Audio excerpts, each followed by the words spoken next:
Oh my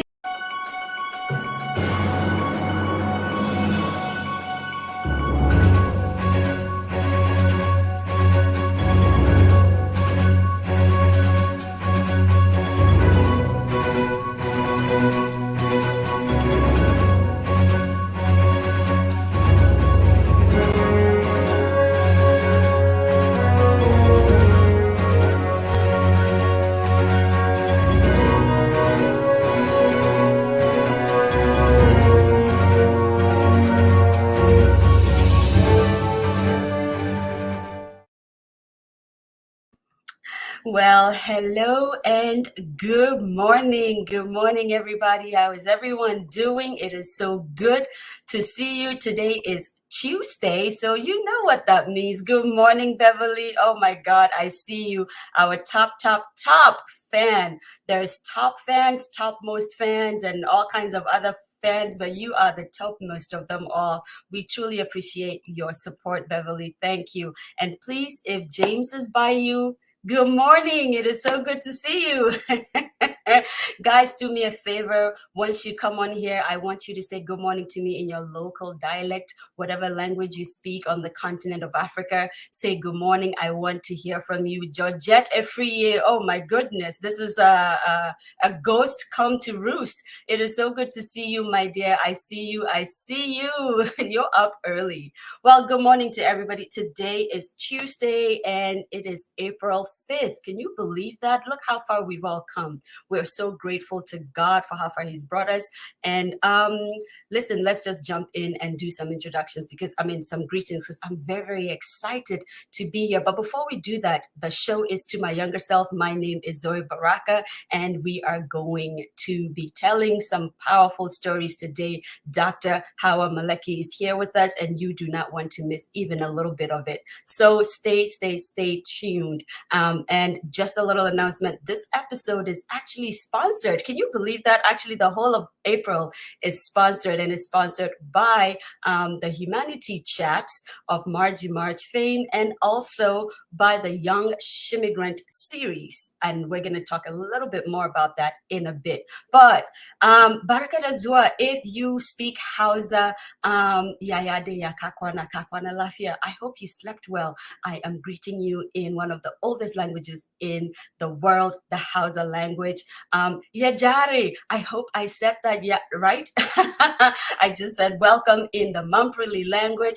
Kotong, amohelang to you. If you speak Sesotho, I greet you. I greet you. Indinao, Wezo, how are you doing? If you speak Ewe and you are from the Volta region, I greet you. Yakenken. Fudua wela, tuma awela. I just greeted you in the Kosal language, which is my own mother tongue. So, hey. Sawubona to you. If you speak Zulu, I greet you. I greet you. Oliotia to you. Do you speak Luganda and do you live in Uganda? I am greeting you. Bella to you and Ibio Kibari to you. If you speak the Moshi dialect from Burkina Faso and of course part of Ghana also, I greet you. I greet you. Toyote Ojeko to you. If you speak Ga and you are in Accra or well, really any part of Ghana and you speak Ga, I just greeted you. A caro to you, a cabo. If you speak Yoruba and you are in Nigeria, Nagadef to you, Jambo to all of our South African friends and those in Eastern Kenya, Jambo to you, Habari, Gani, Karibu Sana. I'm greeting you in different dialects in the southern of South Africa and of course Swahili. Kotolii to you, if you are a Fulani person and you speak Fofoldi. See, I corrected myself. Bonjour. If you speak French, of course, buongiorno to the Italians, all of our Italian friends, we greet you. Bom dia if you speak Portuguese, of course, buenos dias, and welcome to you. It is so good to see you. Let us jump in and introduce our guest. I do not know where our communications lead is today, so I'm going to be multitasking. That's new, right? That's going to be new. Anywho, let me introduce this powerful, powerful, amazing woman to you, Dr. Hawa Malechi. This is the thing I love about Africans. We have such a resilient spirit. This woman inspires me so much because of all she has achieved in her life, in her very, very young life. It makes me realize that no matter where you come from in this world, if you put your mind to it and you put your heart to it, you can do so much. So this is Dr. Howard's bio. Dr. Hawa Malechi is a specialist OBGYN and a lecturer at the University of Development Studies in Tamale, Ghana. That's the northern region of Ghana. That I just get a kick every time I say UDS. Those of you who know why, right? She's a clinical coordinator of the Department of O&G. Wow. My goodness, the TTH original chairperson. I do not know what TTH is. I'm going to have to ask her what that is. MWAG Northern Region, a women's health advocate with special interest in the fight against cervical cancer and unsafe abortion. She is married with 3 children. And she says that in her spare time, she likes to cook all sorts of crazy dishes, making her favorite TV program, The Food Network. Ooh, I found a fellow foodie because I like to eat. She loves to spend time with family, bake, draw, and paint with the kids when she can squeeze in some time. And she used to like to play volleyball and long tennis a long time ago. And she says, I love to teach and mentor young women, especially. So for those of you here who are in the market looking for mentors, Dr. Hawa Malechi is definitely one of the women you should be considering. And so without further ado, let us do her the honors. Guys, please, please, please help me welcome Dr. Hawa Malechi to my younger self platform. Hello, hello, hello. Hi, doctor. How are you? Hi, everybody. I'm good. Wow, it is so good to see you. Thank you. Finally, you found some time for us. Sure. And I'm glad I have. Yes, yes, yes. Listen, the floor is yours like we do over here. This is your time. This is your storytelling time. Take us away. Actually, doctor, before we do, I want us to just acknowledge our sponsor for today. Again, the Young Shimmigrant series. This is a series by Margie Marge. She wrote a series of books, and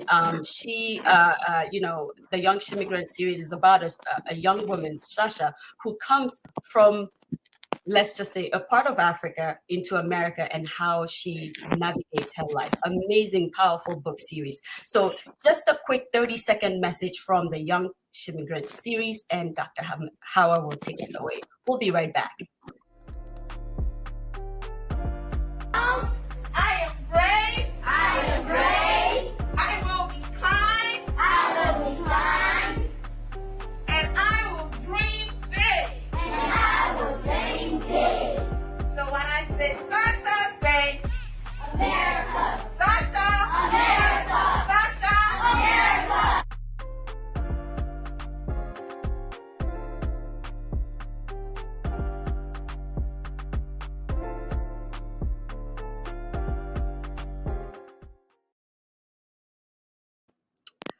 And we are back.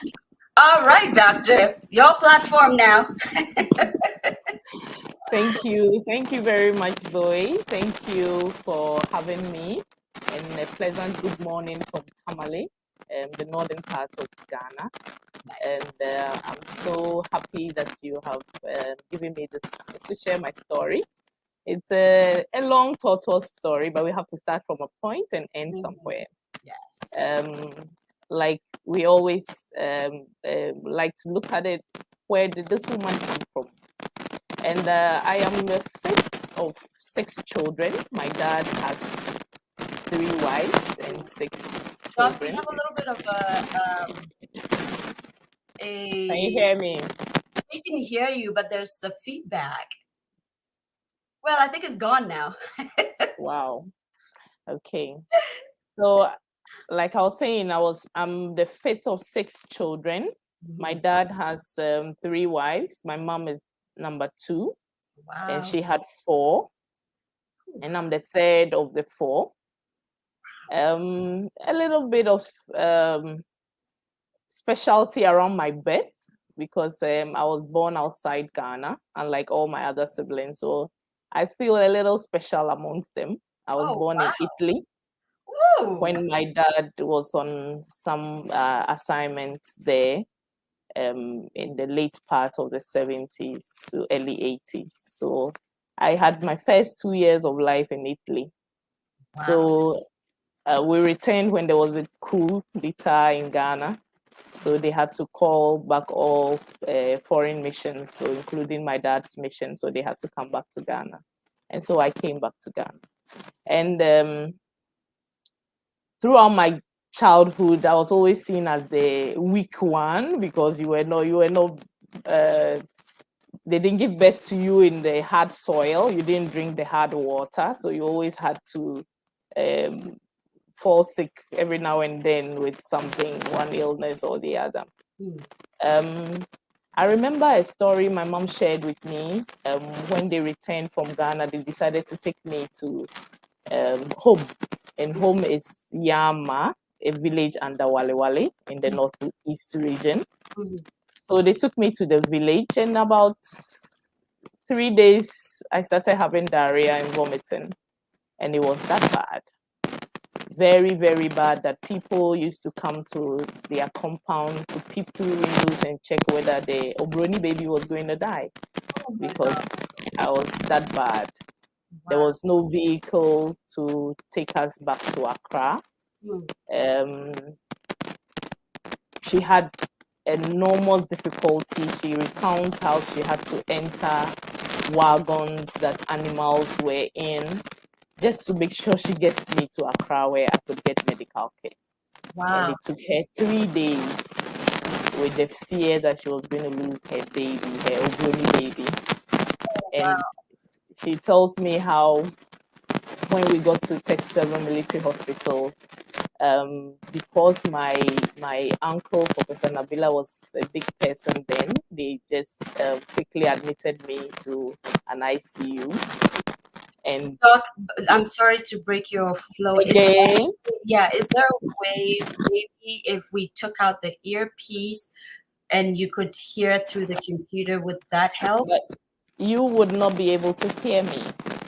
Really? Can we try it? Yes. I mean, this is not So I may have to use the Bluetooth thing for that speed. So can you take me off this? No, you can take it off now. Let's just see if it works. There's a big chance it might actually work. Oh, okay. When the device is off. Oh, so okay. I could just get it changed. Is it clear? It's clear now, yeah, but then there's a feedback there, so that it kind of just gets louder than your voice, and we want to hear your story. So Is the feedback still loud? No, it's gone now. So yeah, let's go. Okay, so let's see. Yes. So in the Texas Military Hospital, she tells me how they kept me in an isolation room where she wasn't allowed to see me for 5 days. Wow. She could only come to stand behind the window where she thought my bed was, and to hear whether I'll cry, and then she would just be reassured that I was alive. Wow. And each time she shared that story to me, for me, I think it drew me closer to liking people who worked in the hospital setting and giving your very best to people who are unwell and having the feeling that they're about to die. They don't just have to die, you can help them make it. And I feel that some health workers got me out of that situation, and I'm always grateful. I don't know them, but I'm very, very grateful to them for the sacrifices they made. Wow. So childhood my daddy was a military man. So we lived in the barracks, Elwak barracks in Accra. So I had my basic education in Burma camp. Though my dad had a car around that time, but you can't ride in the car. You have to walk to school and walk back. You need to learn sense. So you have to walk to school and walk back every day. And on Fridays, I could just time when he will come for Juma prayers and then go and linger around the vehicle, hoping that he will give me a ride home. Sometimes I'll be lucky, he would. Other times he'll tell you he's going somewhere, so you have to walk. And he was a very strict man, a disciplinarian. He practiced his military tactics on us as his children. In our house, there was this gutter about maybe some 20 meters away from the house, and it was the forbidden gutter. You can't cross that gutter. When you are playing, you just have to play before the gutter ends. You can't cross the gutter. If you are found behind the gutter, you will receive severe beatings. My God. And our childhood cane was the water hose, a piece of water hose. What? Yes. That really thick round thing? Yes. So bath time was supposed to be 6 p.m. and if he enters, he will ask, Hawa, issokay means have you bathed? Yes. Oh my God. And the answer cannot be no. Because when it's no, you are in trouble. Even if you are asleep, he will pick you up and dump you under the shower and open the water on you. And you don't only have to bath, but you have to wash those clothes that are wet. Wow. So you can imagine. So you just have to make sure that you do the right things. Like childhood was fun. I mean, we enjoyed all the childhood games that our kids are no longer having, the pilolos, the cascales. Oh my God, the updates. Wow. And whilst growing up, basic school, my favorite times were when you close and you are coming home, you decide to sneak around and pass longer routes. You know, barracks kids, we used to like to go around where the majors and lieutenants were living in bungalows. You know, they don't like mangoes, so the mangoes will just get ripe and they'll be falling all over the place. And then we will sneak into their houses before they come home and harvest the mangoes and take home. Wow. And there were times that we could pass by Nafti. I like drama a lot, so we could go. Yes, we'll pass by. I went to Nafti. Yeah, wow. So you know, Nafti used to have this Nafti week with some celebration. Yes, and they will show their films, and it's for free. So you just walk in and go and watch. Yes. So we close from school and we won't go home. We'll pass by Nafti, watch Alokodongo and all those stuff, you know. And when you are late coming home, you pick a piece of broom and then you push it in your hair, hoping that it will perform some magic so that your parents don't get like a good luck charm. Yeah, so that your parents don't get to beat you. I mean, childhood was great until when I got to JHS 3. I wanted to come to Tamale to do my secondary school because my senior siblings were all here. But then my teachers somehow felt I was a good student, so I should go to Gehe and I should go to Mansite. So when I chose my Tamale secondary school, they declined, and then they changed it to Wesley Girls and Fansiman Girls for me. I got admission into Fansiman Girls. Wait. Wow. I am a Fansiman girl. That's okay. Girls here. But I just did only one term because I was heartbroken. My dad had just retired and he had relocated to the north. And here was I mean, first time having to leave home and I'm going to be in this fancy land and my parents all the way in the northern region. I was depressed and I wasn't happy. I wanted to go home. And you know, you've been in Mansite, you know how the place is. It's a little prison, a small prison. I mean, come on, it is. There was this runabout that when you cross the runabout until vacation, you can't cross. I mean, come on. and you barely could get visitors and all that. Even if times that visitation could happen, my parents were in the north. Where are they coming from? They can't get to me. Okay. So one Saturday after cleanup, I had by then known the corners of the school. I just picked my bag, I put in some biscuits and some drinks, and then I just walked through the school farm behind the administrative block. And I was on the Salt Pond Road, and then off. I walked all the way to Mankesim on the road. That far. And there was an STC parked, and then I joined the STC and I got to Accra. My big sister was in Accra. She just saw me, said, "Hey, what are you doing here?" I said, "I'm not going to school anymore. Please buy me a sewing machine. I want to learn how to sew." I like sewing, actually. It's one of my favorites. So everyone was like, "What's wrong with you? Are you crazy?" Wait. So you got to Mankasim. Did you have money for the STC bus? Yes, at those times it wasn't that bad. So I had money. So I just joined the STC, and I was an Accra girl. So once I got to Circle, I knew my way home. So I just got another vehicle, and I was in front of my sister's door. Maybe 15. Oh my God. SS1. That's old. Yeah. So the whole of that year was wasted because after that, the school wrote that they had expelled me. I said, "Okay, I've expelled myself already," because I didn't want to be there. They didn't find out where you were? They did. They've reached out to my uncle, and then he told them I was home. So they said I had broken school rules, and I said, "Okay, I'm okay with it." Wow. And so I spent a few months in Walwali Secondary because I was home. And then later I came to Tamale Secondary, my dream school. So I was in Tamale school for 3 years. And my third year, I was a girls prefect. I did science as a course. I had opportunity. The girls. It was same science. Okay.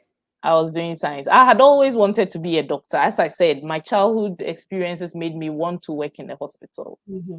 So Tamasco was a little challenging because now this was an Accra girl who has come to the north. In my class, we were 5 girls amongst 35 people, and they were not used to a girl who could talk up. You know, they didn't like it. You were vociferous, you answer questions, so you have all sorts of accolades, you are too known, and you know it all, and that kind of thing. But I had a big brother who was always there for me, blessed memory. Yeah, but he always encouraged me, don't bother them, just go ahead, forge ahead. So at the end of the day, I graduated SSCE. I had good grades, and I wanted to go to the university because I wanted to be a doctor. Then I was slapped with the reality of financial difficulty. My dad said, "I can't afford university for you. I would rather prefer you go to the training college, the nursing training college, because over there you'll be paid some allowances." And that was heartbreaking.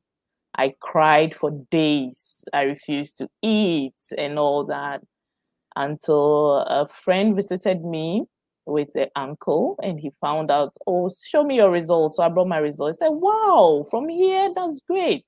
So where are you going?" Then I started crying. I said, "Why are you crying?" I said, I can't go to the university. I want to be a doctor, but I can't go to the university. My dad doesn't have money." So he said, "Okay, then come see me tomorrow. I'll let you meet the member of parliament for the area." So I met Madam Susanna.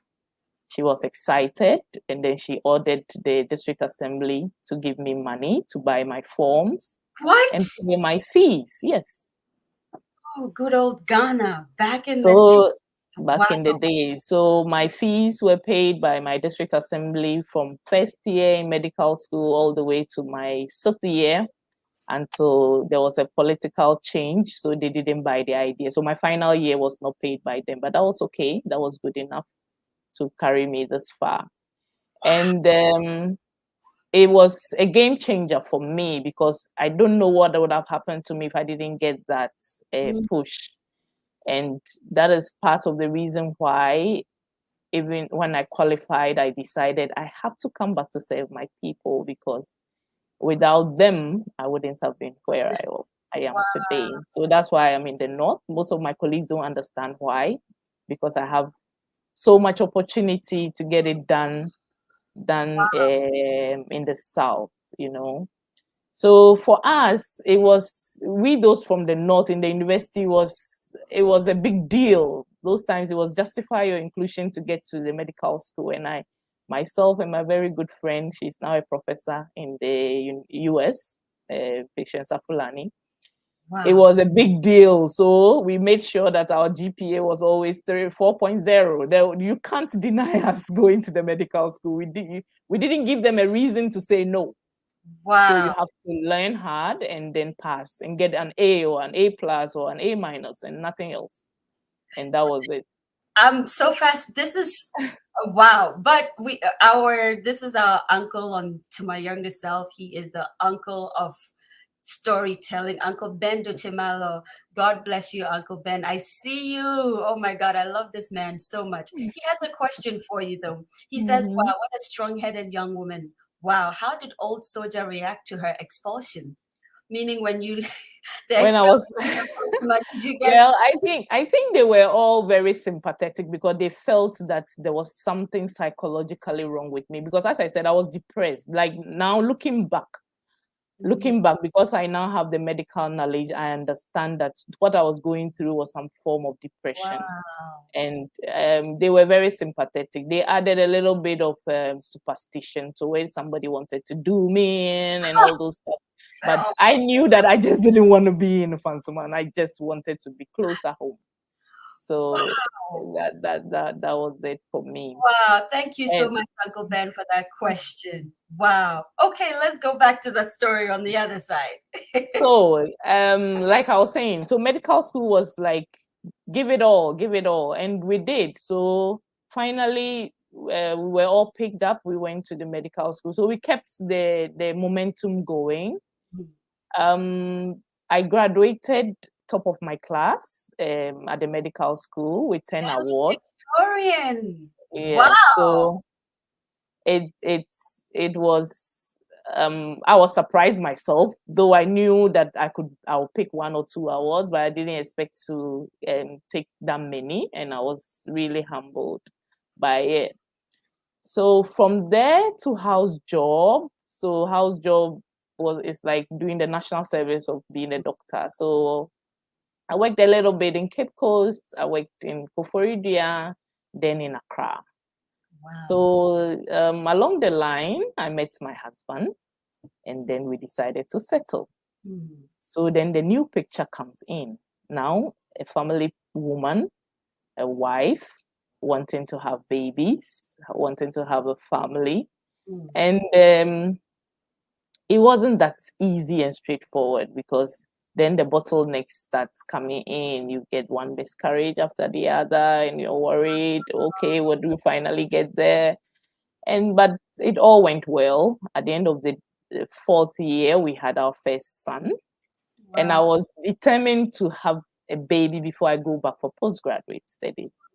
So immediately he came, I decided to go back to school. So here was I, a new resident in Kolebu, back in Kolebu, where I trained, with a 5-month-old baby, and offering obstetrics and gynecology as a resident.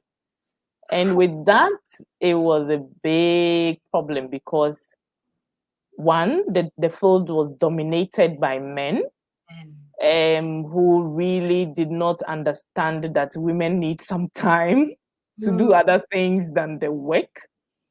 And you have a 5-month-old baby, you are determined to continue breastfeeding. I left my husband in Tamale. Thankfully, my mom has always been there. She's always been supportive. So she went with me to Accra to help with my baby whilst I learned. And I remember one day, I mean, the hitches, if you know how Accra is, coming back, you have to find your own accommodation. I paid huge amounts of money to a pastor who was supposed to give me accommodation, and then he messed it up badly. So I was very frustrated, very, very frustrated young woman. I want to One hear day, that story about the pastor. What happened? No, I'm saddened by it. well, he offered accommodation that I had to pay up front so that he would refurbish it for me. Mhm. He took the money, gave me timelines, and didn't deliver. And yet I had timelines at school as well. I had to report. So I had to report to school. I remember the first day when I came, I didn't even know where to keep my stuff because the place was not ready No, with a baby. wow. So we had to keep our stuff somewhere else. And then I had to stay with a friend all the way at Amasaman and report to Kolebu for some days, you can imagine, until he was able to fix one room. And then we stayed there. He never completed till I left. I did a year, no, 2 years. When the rent was over, I rented another place. I moved out. Wow. And there was no running water. So you would go to work and you get tired and you come and you still have to get a yellow gallon and look for water. You know, it was a lot of strain. And I remember one day I just told my mom, look, to hell with this residency. Let's go back to Tamale. Tamale is okay. I'm okay. My mom said, no, whatever it is, For her, yes. we have to go through it, and I'm going to help you do it. So there were times that by the time I come back from school, lectures or going to work, by the time I come back, she has already gotten water, and I didn't know how she was doing it, you know. But with time, we were able to get the pipeline fixed, and I think it took about 6 months or so before all that could settle. He had to do a wall for me. He didn't do the wall. I had to park my car outside. Burglars came and took out my batteries and my mirrors. Yeah, so I had to finally start parking in a neighbor's house. And if you understand what OBGYN is, you close very late and you can't come and be knocking on your neighbor's door at 11 p.m. Please open and let me park. So it was a lot of stress.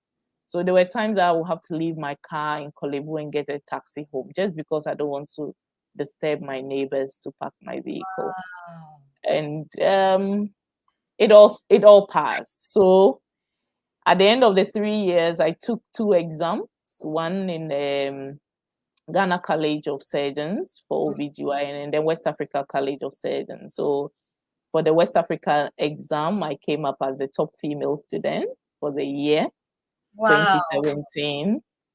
So I was given an award in Burkina Faso. So I went there for the award, and it was another highlight of my life. Yeah. Now, currently, I am doing residency again. I'm doing my fellowship now, but this time I'm doing it at home. So I'm in Tamale Teaching Hospital. The TTH is Tamale Teaching Hospital. Uncle Ben just corrected. So I'm here doing residency, and I am a lecturer. I teach undergrad medical students. I teach midwives. I also teach physician assistants.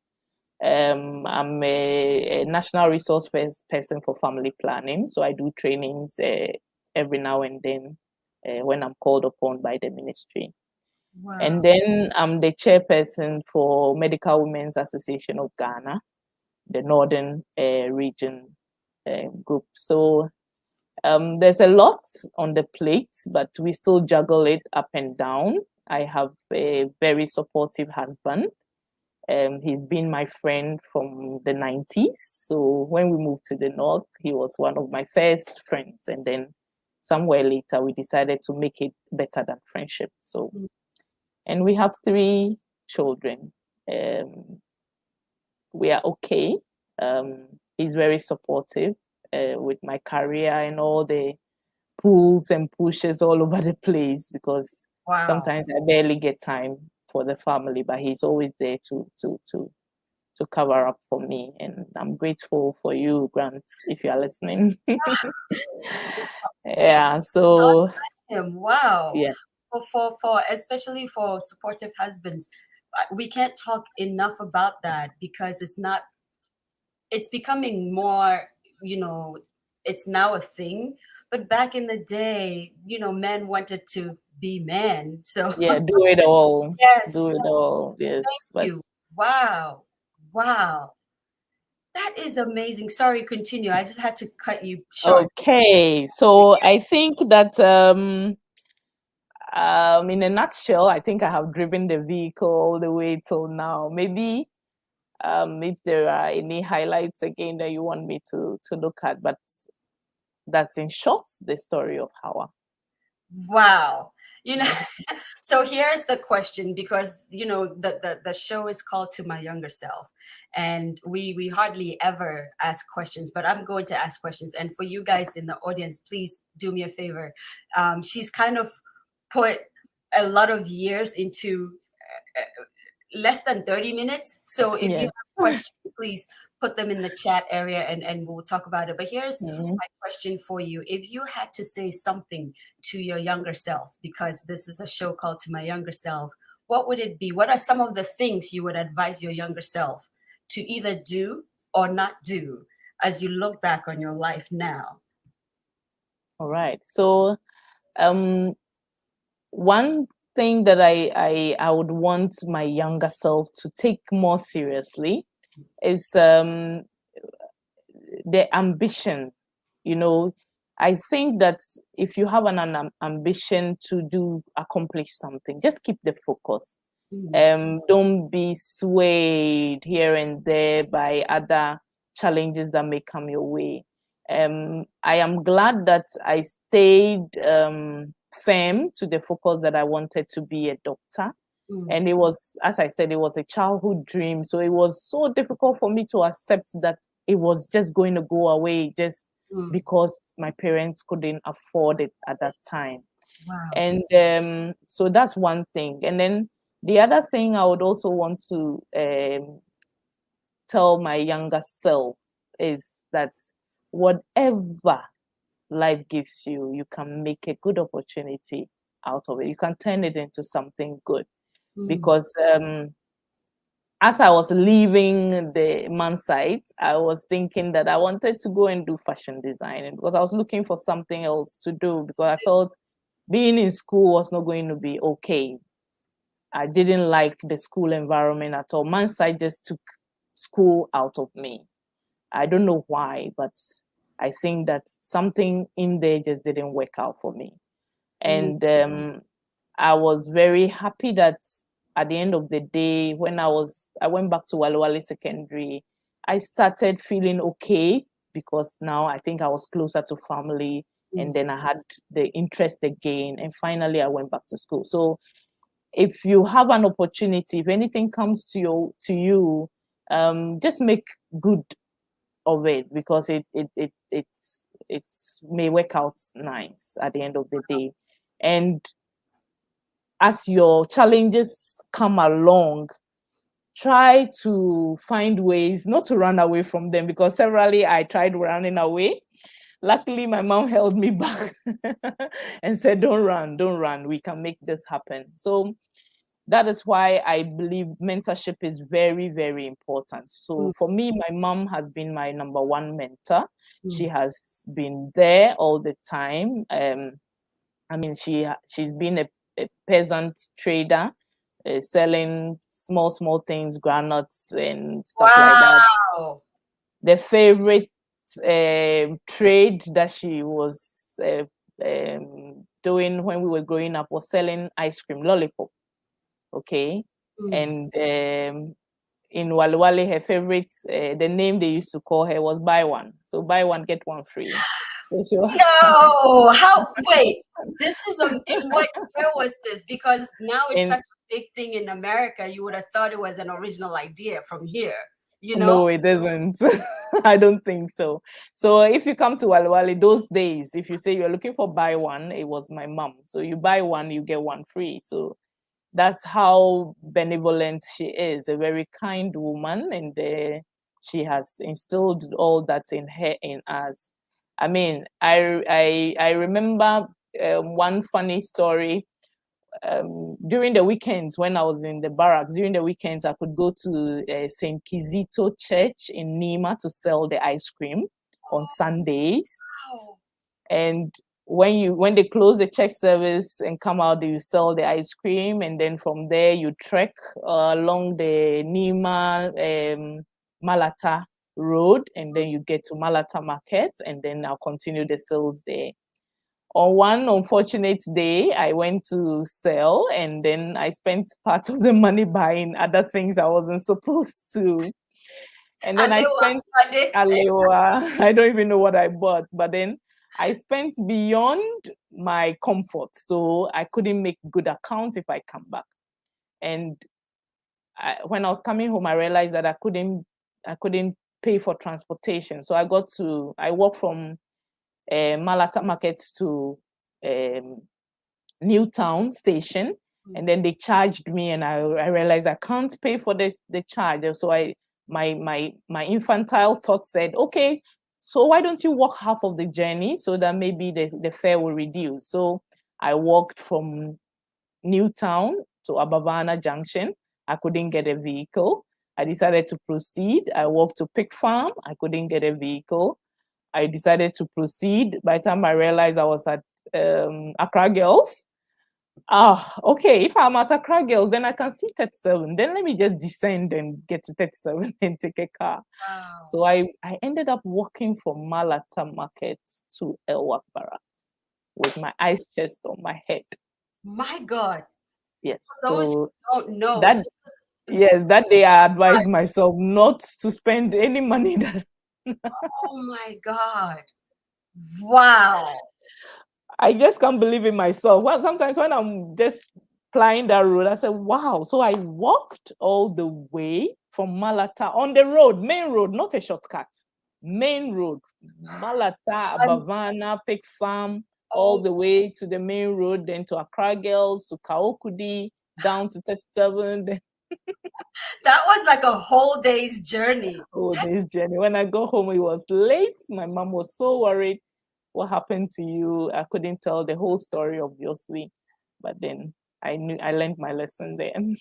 Wow. So I love our audience because they always, so many questions for you now. It's incredible. And so we're going to ask some of the questions. I know Ben has a question for you. So we're going to take another message from our monthly sponsor. This April, we've had actually Marge is of Humanity Chats, and she's also the author of the Young Immigrant series, and she is our very, very first sponsor on the show, and she's decided to sponsor the month of April. And so herself and her company Innovation, they are doing an amazing job, and we thank you so much for that. So we're going to go take a message from the Young Immigrant series. For those of you who have young adults, children, or younger children, the Young Immigrant series, it doesn't matter where you are in Africa, is a powerful book.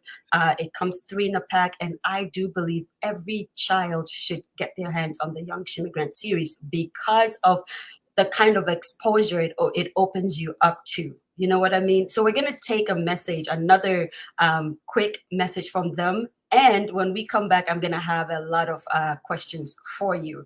And we'll be right back, guys.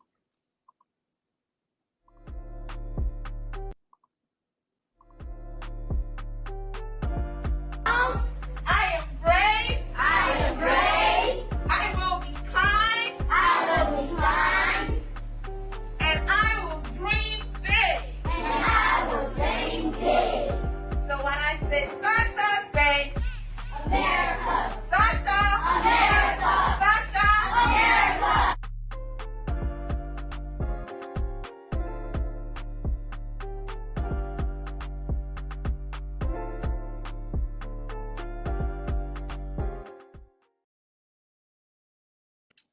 All right, and we are back. I have this first one is really not a question as much as is an invitation. And that's another thing I love about this platform is we get to make connections and kind of like, we're creating a network of Africans from all kinds of places. Now, Uncle Ben is inviting you, and I'm trying to find it today. Our communications expert is not here, so this is all me. Bear with me. Okay, so Uncle Ben says, my full respect, salute, and admiration to Doc. I would love to have Doc in my old schools, Katasco and Mawili in Ho, to motivate many younger ones, especially the girls. So Uncle Ben, over to you. I will give you the details of Dr. Howard, and I know she loves to do this. So we're going to work it out on the back end of the show, right, Doc? Sure, sure, sure. I am so excited. I get so excited when, stuff like this happens. And my bro uncle is here. Bro uncle, you are so welcome to the show. And he has a question for you. He says, I want her to share how she was impacted by her parents, especially her mom, and what she went through to raise she and her siblings. I believe you've answered a little bit of that.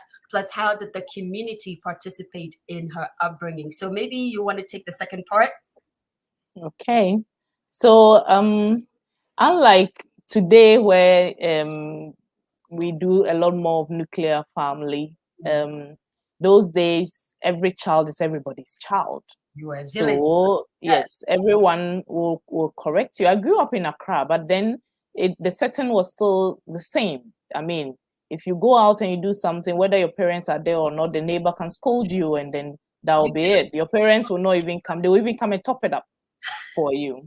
Wow. So that was there, and that the community belonging. I mean, the barracks life, it was like that. You belong. You were like little siblings together in a large place. So it was that way growing up all the way till when I now went to secondary school and moved to the north. Finally, when I escaped from you didn't Mansai. escape from Sobibor.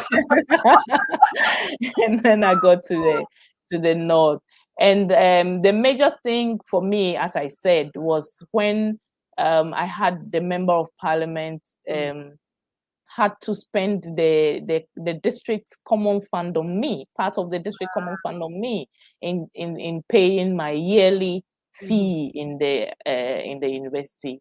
And it was a big deal because yes, they were not giving me stipends, but the fees alone was just enough, because at the end of the day, what I could get from my big sis, who was a seamstress then, and then it could push me a little longer through. And I remember my big brother, as I said, of blessed memory, he's passed. He used to tell me, live within your means. Don't look at others. Don't look at what others have. And I was in Volta Hall, for God's sake. You can imagine when all you have in your box is some shito and some chocolate and some sugar and gari, and your colleagues go out and come with packages every time. Papaya and all kinds of things. And all the, I mean, and some of them could bring them and they don't even want to eat it. I remember my roommates, her parents would bring her food and it was like they were disturbing her with it. My God. And yet you would have to live on what you have. So to make things work, you spend your energy learning. So you spend most of your time in the reading room and all that. So you don't get to see all those other things that would try to change your focus. Wow. You always had to look at your focus. Why am I here? Am I here to go to the jams? Am I here to hang around with guys? Am I here? You have to always ask yourself that question. And when you remember, and for me, just remembering the suffering of my mother was enough, because I didn't want her to suffer anymore. I wanted her to also be comfortable. So it was enough motivation for me to sit one more hour. It was enough motivation for me to strive hard to pass every single paper that I had to pass. So I think in a nutshell, that's how I'll answer that part. We are so grateful for that community though. And indeed we want it back, Oh my God, we want it back. we have a comment here, and I can I just call you Victorious Azuma because I don't want to butcher your very beautiful first name. It says she's an incredible woman. You should meet her on the job. A very kind person. Wow, wow, wow. Sadi, who is also another one of our producers, she has a question for you. She says, what advice would you give to young girls watching who want to take the path of medicine but are facing difficulties like finances or any other difficulty? And I believe you've kind of answered this question, but circle around it just a little bit. So I would say that keep the focus. That's the first one. Yes. But then when it comes to financial difficulty, knock on the doors. Knock on the doors, because you don't know which door is going to open. We used to have the district assembly common fund. I know today when you walk to the district assemblies, you may find difficulties in accessing this fund. But those times it was there, and I wasn't the only student that they helped from the district. There were quite a number of students in the university that they helped. And I remember students who were in Legon used to come there every yearly. Before they go to school, they will all go to the district assembly and get something and go back to school. So it was something that is enshrined, that our members of parliament and our district assemblies, MC bosses, they are aware of it. But then when it comes to finances, it's really, really difficult. And I shudder to even think of where we are heading towards, because a few days back, I heard that they wanted to do full cost recovery, such that universities who have to be on their own. It means that What? we have to, yes, they have to pay the salaries of all workers and all that. Where do universities get money from? It's from what the students give. So at the end of the day, we're going to pay exorbitant fees in the universities very soon if this is allowed to go through. And I don't think we are ready for that yet. It would just take out a lot of people out of the brackets, and people may not be able to achieve their dreams just because of it. And it's really hurts. So, and for everybody who is listening, if you have the opportunity to touch any young girl, please do it. Just do it. Even if it's just one person, be in a secondary school or wherever, just help her. Even if it's not just schooling, but help her get a trade. Help her to take care of herself. It's very important, because in my practice as an obstetrician, I have challenges with women who can't take care of themselves financially. It means that every decision, including whether they live or die, has to be made by somebody else. And it hurts. It hurts badly. Wow. You packed a lot in that answer, and we're gonna have to debrief on that. I am stymied with the news you just broke onto my younger self. At least for me, that's the first time I'm hearing it. And since we're here to tell stories, we won't go there. For another platform, we might could discuss all the implications that actually means.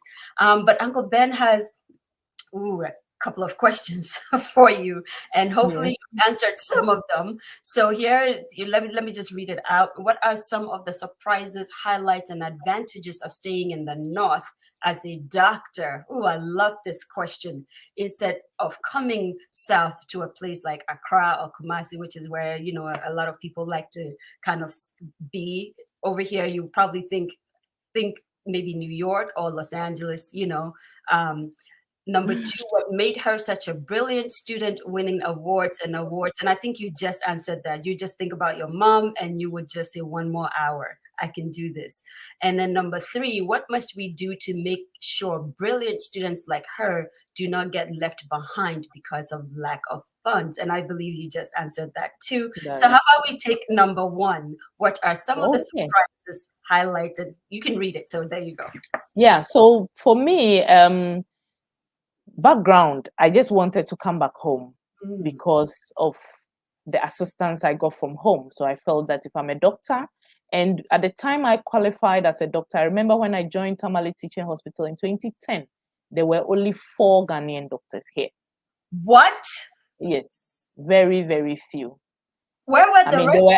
There were other doctors, but they all joined in trickled in one after the other until we got so many numbers now. Now we are over 300 doctors in the hospital. From Ghana, hopefully. Yes, yes. So the yes. other doctors that were not Ghanaian, where were they from?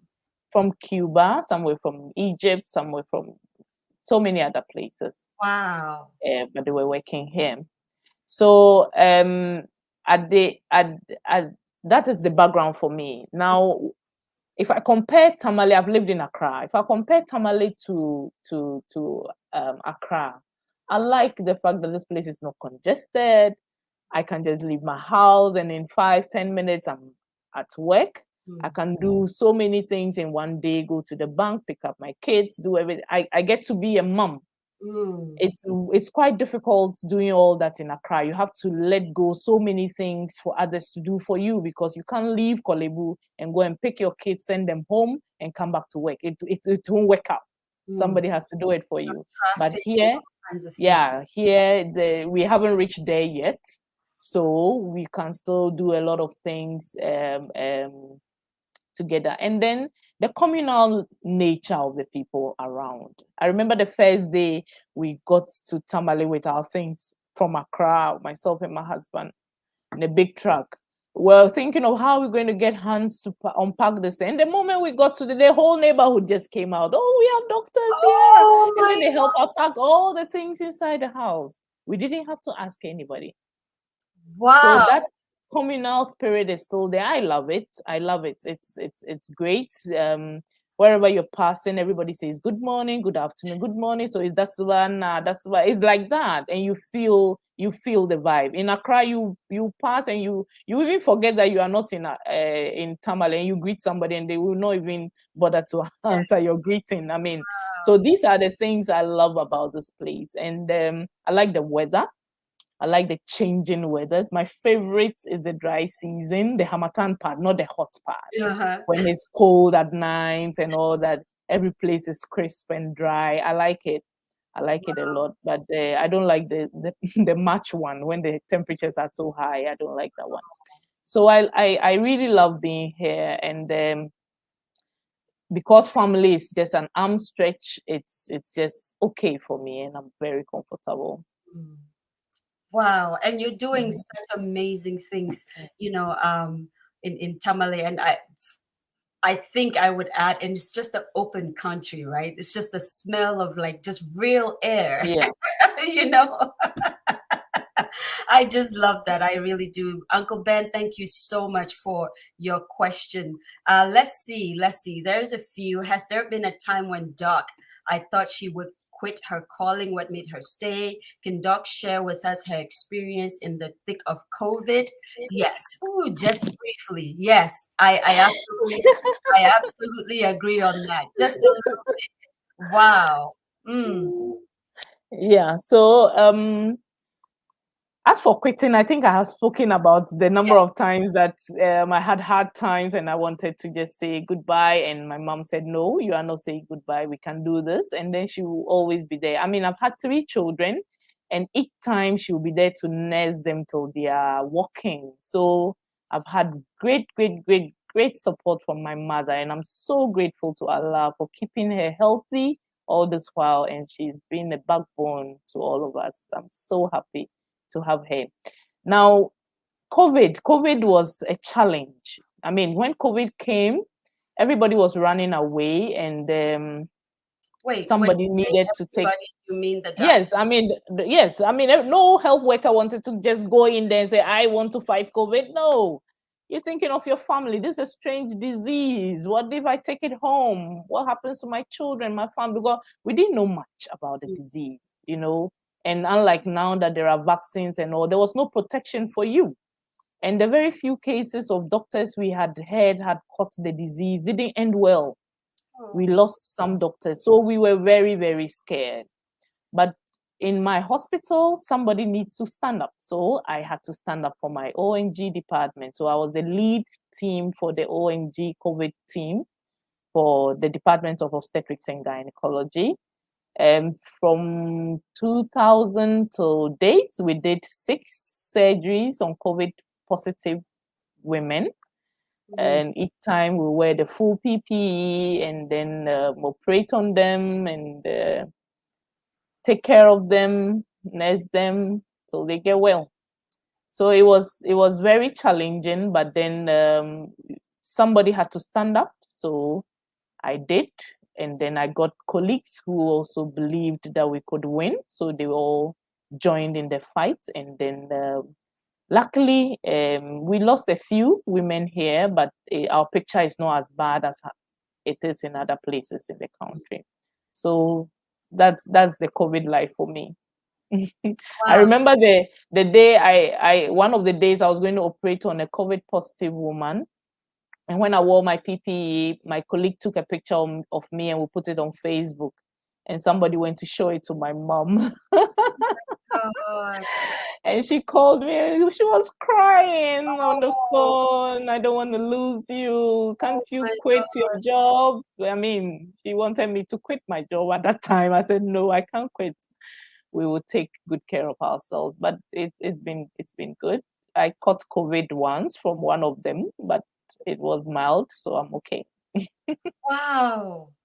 No, so first of all, God bless you for, there's an author I read and I forget his name now. He says that, and I'm paraphrasing now. He's saying the only reason why evil remains in the world is because good people refuse to Refuse. do good.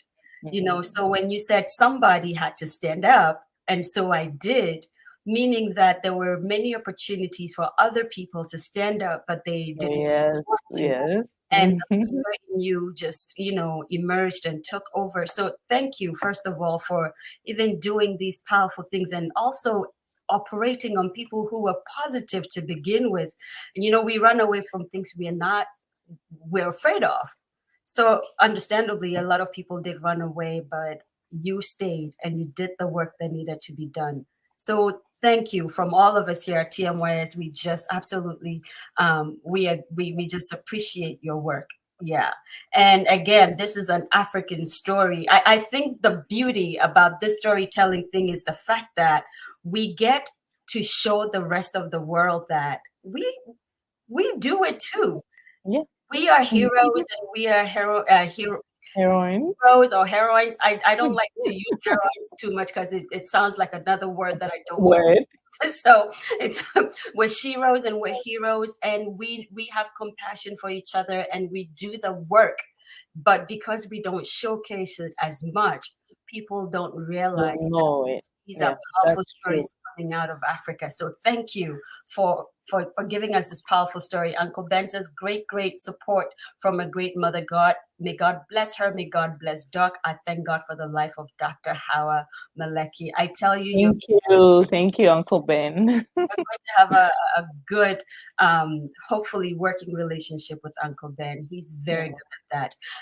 And we are at the top of the hour. It's an hour and 2 minutes in. Doc, wow, your story could write a book and say a film, just describing that whole trek from, Malamata all Malam. down. That is what great films are made of, and I'm just so grateful that you shared your story. Juliet, you are so welcome. Yes, work will not let you be great, huh? But we're so grateful you still tuned in. And since Doc was born in Italy, does she have an I'm a full Ghanaian. I have a Ghanaian passport, Uncle. We are so glad she's Ghanaian, right? We really are. I understand that the Italian immigration system is a little different. The And fact different, yes, that it's a little different. not mean that you're a citizen, which makes no sense, but we're not going to Yeah. go into that. That door behind her looks like the door I had to stand and peep if my baby girl had arrived. Howard is phenomenal, and it's my prayer that no one succeeds in pushing her into politics. I don't want to go there, brother. Okay, We're gonna stop that right now. She makes so much impact that any politician could dream. But I warn her, I may be the one knocking at her door if I ever think she should do politics to, in quotes, make a Ah. and you know what? You would have a lot of support from us over here too. Sarah Kufor says, Dr. Malechi Oh, is an fair awesome one. woman. She has been a mentor and a great role model and an amazing friend. I'm getting such warm fuzziness here. Um, she's like, yeah, Julia says, work always gets in the way. I know, I understand completely. And we're just grateful that you find time to be here. And Kola says, is Doc able to find time to sew these days? Because I you still love. have my sewing machine. Oh, wow. Is that a Singer At sewing least, machine? yes. I have no. It's a manual sewing machine. I Wow. had to let my husband buy it as part of the stuff that he was buying for our wedding, Oh, because so we use it to patch here and there. My wow. first baby, I had a lot of time, so I sewed a few maternity clothes for myself. But now I can't do full clothes, but at least I can patch. I Mhm. can patch here and there. Wow, wow. Mhm. And yes, Mama Emilia, another one of these are our veteran storytellers and our alumni, because they've been here, they've told stories, and we've latched onto them. Like, so Mama Emilia is our mother storyteller onto my younger self. She says, your mom must be so proud of you and your husband too. And indeed, we are so proud of you too, Doctor. Thank you. Thank you so Thank much for just, you. Thank stopping you. by and sharing your story with us. And guys, with that being said, we are about to sign off. Oh, I know. so But soon. so soon. And I'm just gonna do that thing where I'm always trying to be famous by proxy, right? And so now I'm like, you know what? I'm not a doctor, but I have parallel stories with you. I went to Fantiman Girls. And Hmm. now I'm thinking back, I might have been depressed too. I just didn't know it. And I just didn't have the courage to run away. So Run um, away. you did, and so good for you. And the NAFTY story, I was at NAFTY, and also Hmm. Nima story, because I lived at Nima for a while with my uncle, Okay. you know. And yeah, I think actually my uncle's wife made me sell ice cream for a few months. So there Oh, we have come very, very, very very far. far. Yes, so we're very, very, very grateful for that. Margie March says, thanks for sharing your story with us. And again, March is our sponsor of the month. We thank you so much. And we are so grateful to the Young Shimmigrant series for adopting us for the month. What a powerful move that was. Thank you, thank you, thank you. And all right, we're going to try to unhook. We're going to try to unhook. Loved your stories and advice, Doc. Thank you for sharing. This has been To My Younger Self, guys.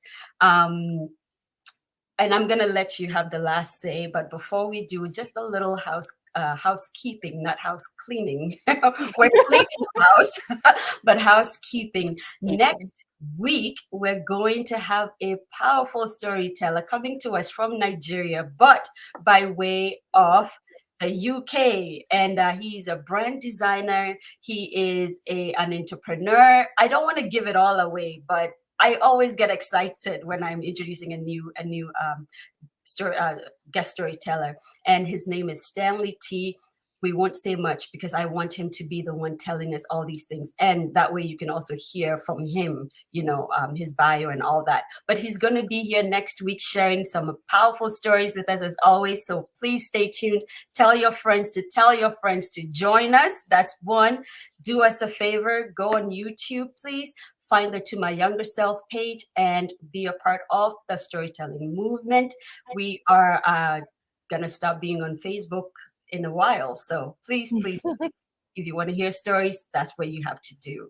Okay? Okay. So with that being said, Doc, what is the last thing you would let us walk away this week with? And then we're signing off. Okay. So I must say thank you to you and your lovely audience for having me this morning in your homes and where your offices. I'm grateful for the opportunity to share my story. And it's my hope that any young lady out there who has a dream like mine, not necessarily to be a doctor, but any dream at all, to be someone in future, please do not let the dream die. Find other ways of making it happen. And at the end of the day, you would be glad you did. I'm so happy to be here. Thank you, Baraka. Wow. And thank you for taking the time. I know you're busy, so we truly appreciate your investment and your time with us. God bless you. Or I know it's Ramadan season. How do we say God bless you in? Is that Arabic or? That will be taking me to a very serious place. So say it in Hausa, since you know all the Hausa words. Now I'm being shown up. How do you say my Hausa doesn't work well either. Oh my God. Okay, we're gonna leave it there and not show our language skills today. But we'll say God bless you. We're so grateful. And with that being said, we are signing off. Guys, my name is Zoe Baraka. And so on from To My Younger Self and the To My Younger Self show. Of course, Dr. Hawa Malechi in the studios. We say, have a wonderful Tuesday. We love you dearly. We will see you next week. Same time, same place as always. Bye-bye. Bye.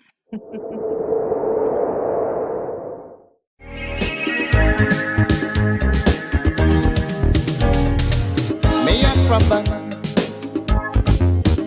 Moko school, my bad.